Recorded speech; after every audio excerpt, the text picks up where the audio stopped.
So my friends at the group Really American have a very important video that came out. I believe it was yesterday. It's out today too. And the name of the video is Reject Oz. No, not the wizard, not the TV show.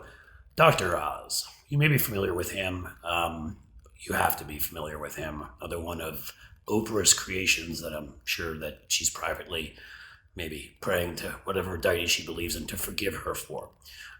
Dr. Oz is running for the U.S. Senate seat, I'm sure you're aware, in Pennsylvania, running as a Republican in the primary. Much like Donald Trump, I believe, I don't think he was ever political in the past. He came to the conclusion he didn't know anything. He was going to sell a bunch of stupidity, and where better to do that than the Republican Party.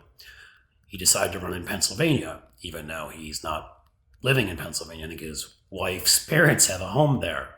That would be sort of like illegally voting, which they claim to care about. He lives in the part of New Jersey near New York. I know. I grew up in New York.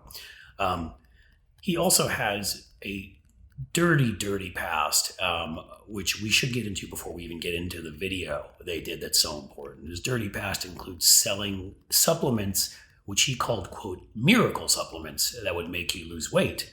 I'm sure that'll shock you to know they did not. In fact, if I get this, I want to make sure I get the quote right, that came from then Senator Claire McCaskill. Quote, "The scientific community is almost monolithic against you in terms of the efficacy of the three products you called miracles," said Senator Claire McCaskill of Missouri. She said she was discouraged by the, quote, false hope his rhetoric gave viewers. Intentional or not, it was intentional. And he made a lot of money from pushing these miracle cures, using the fact that he was, quote unquote, a doctor. And people suffered because of it. In the time since then, he had sort of an honorary position on the Columbia Medical School board. He has silently been kicked off. Good for them.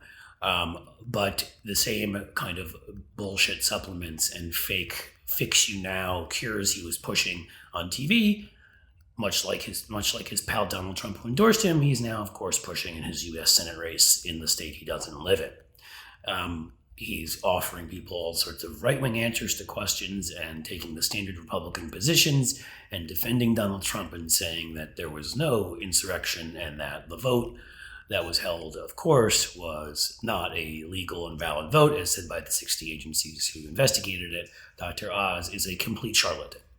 But now it gets worse. My friends at Really American put together a video. And in this video, they talked about his relationship with Turkey.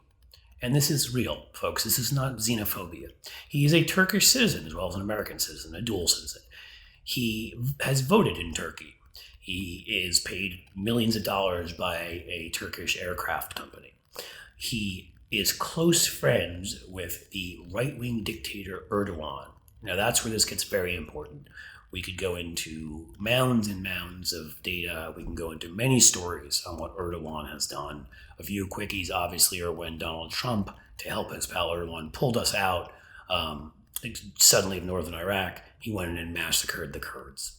He, of course, denies the Armenian genocide, which almost every country has come to accept as much a reality as we know it is as the Holocaust. He continues to deny it and continues to encourage those like Azerbaijan that attack Armenia. He also had a plan with, you may remember, former disgraced national security advisor for about 5 minutes, a scaramucci and a half or so under Donald Trump. He was paying Michael Flynn's intel company to rendition, I'm not kidding you, a Turkish national out of the United States, kidnap him. Because they considered him a threat because he preached out against Erdogan, and they wanted him brought over to Turkey, ostensibly, I'm sure, to be tortured and killed. His name was Fethullah Gulen. I'm probably pronouncing it wrong, and I apologize for that. Doesn't change the fact that this is who Michael Flynn, a former top, head of the Defense Intelligence Agency, who thankfully Obama fired. This is how deep Erdogan's claws got into our government, and now we're going to elect this U.S. senator who has close friends with him, who also, by the way, denies the genocide that took place in Armenia, I believe in 1915, I believe it was. Again, votes there. I believe pays taxes there. is paid by all sorts of companies there, is a dual citizen. Oh, and he's served in the Turkish military.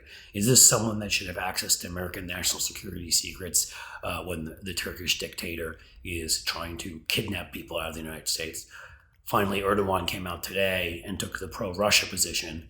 Remember, once Russia attacked Ukraine initially, Turkey would not close off any of the waterways. They're very hesitant to get involved, even though they are a member of NATO. Finally, they did, but he's good buds with Putin.